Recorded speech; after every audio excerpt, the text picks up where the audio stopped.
it makes us mad because now Trump and his friends are continuing to attack people that are not doing what he says, right? Like, I know we try to say that, like, oh, America is a democracy and we vote for what we want.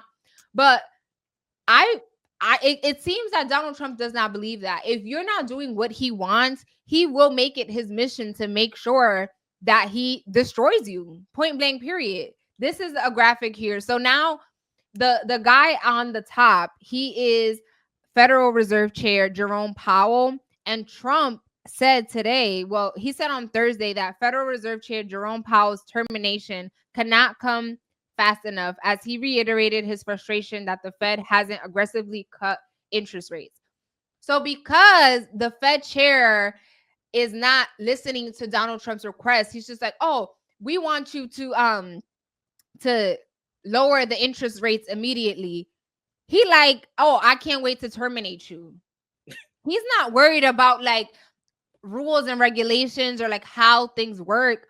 He just wants, if I say make it green, you need to make it green. Another thing, right? On Tuesday, Trump called for Harvard, the university that's known to be like very elite and very high. Now he got a problem with Harvard University, right? He said on Tuesday, he publicly called the university to revamp its hiring, admissions practices, and its curriculum.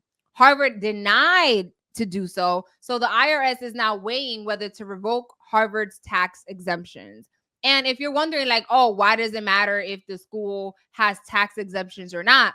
Essentially, that means that when these wealthy people donate, right, to help cover like tuition costs and stuff like that, whatever they donate, like the full amount helps these, helps with tuition. Now, if they got to pay for taxes, they're not getting the same amount of money to give to students and help them get a full ride, for instance, for school. Because y'all know anything about taxes be a whole lot of.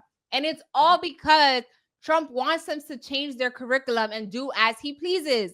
Sir, why are you worrying about what Harvard has going on? Are you a professor?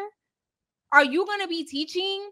You don't actually care about the students. That's the stuff that be pissing me off, because we have these school shootings that continue to happen, but instead you're worried about what Harvard is doing and what curriculum they're teaching, or their acceptance policies. You don't actually care about that. Another thing, now he even trying to come for the press. A Supreme Court ruled that he's been coming for the press. Right. Well, he has, but now he's back in office. So now he could really dictate the people that be in his room or not, which it should never be like that, right? Like, it's supposed to be freedom of the press. And it's just it's not funny, but it is funny that the same people that care so much about freedoms are the same ones that are real quick to snatch freedoms up. So the Associated Press, to me, I believe, other than like NPR and PBS, is the most like fact-based news outlets out there. It's free.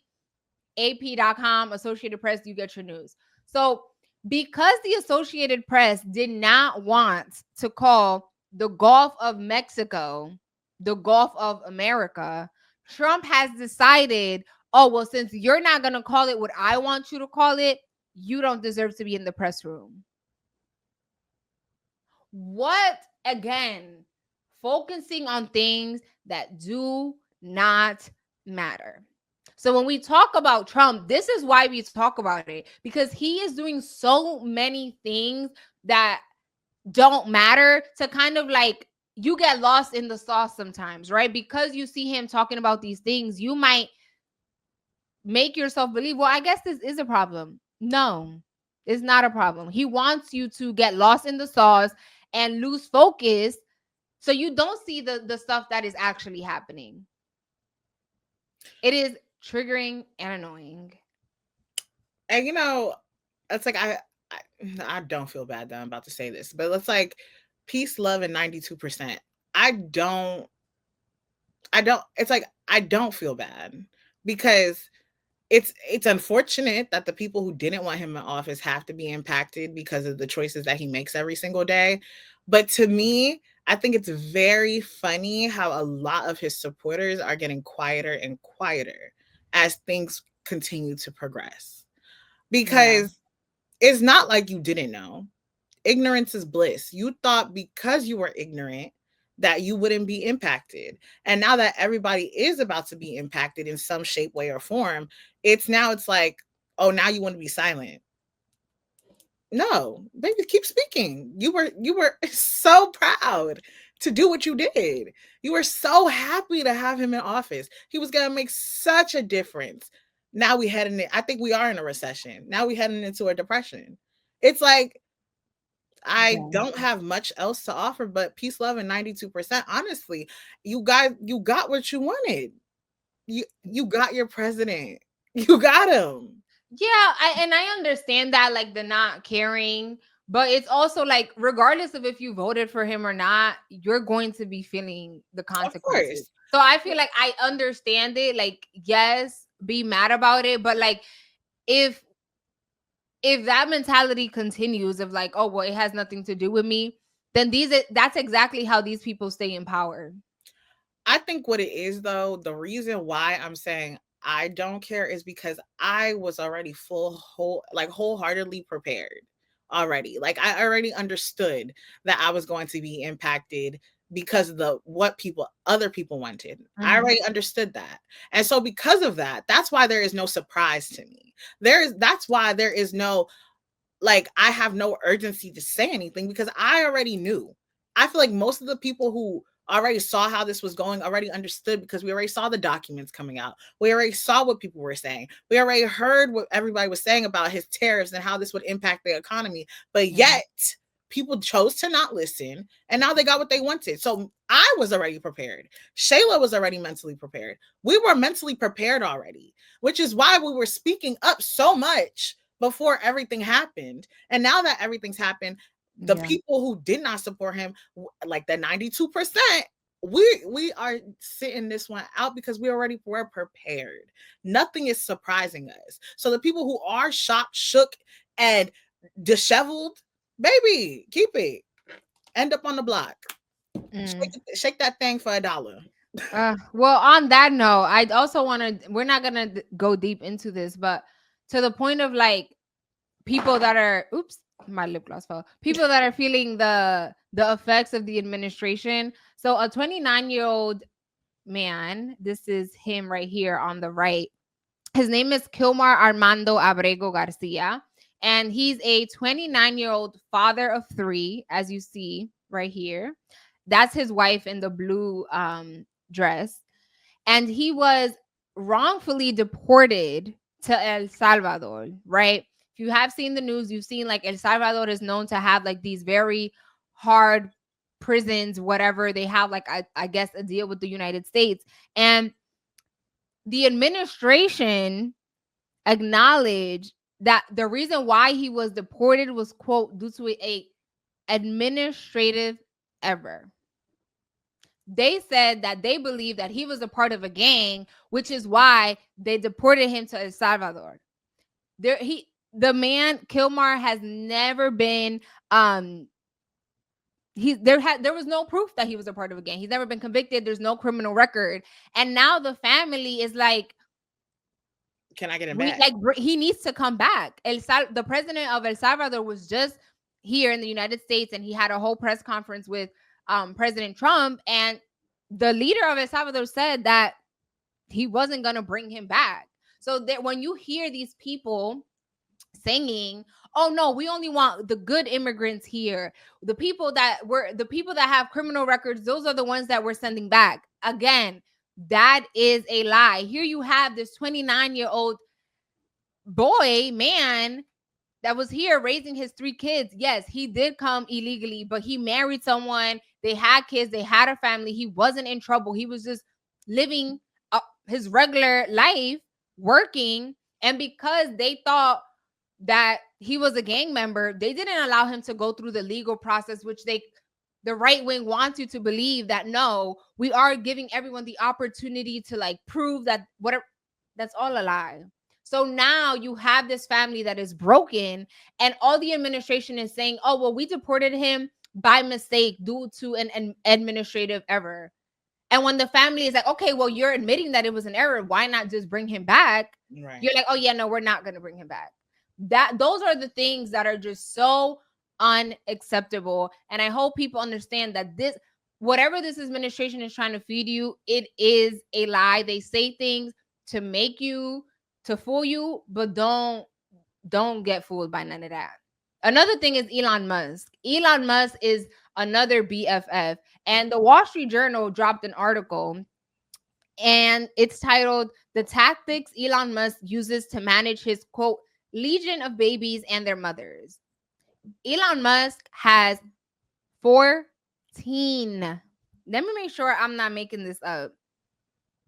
I thought Nick Cannon was bad, but Elon Musk has 14 children, okay, with 4 women. He has this, he believes, I don't know, he's like scared that the population is going to end or something. And I guess he thinks that he's the savior of the species. And what I really want to talk about, and I want to ask you, because you're the one that wants of the species. You're the one that wants to have more than 10 children. The latest mother, she's a right-wing social media person. Her name's Ashley. And she said she was offered $15 million and $100,000 a month in support in exchange for her silence about the child. Would you accept that? Okay, so the money hungry person in me is like, girl, yes.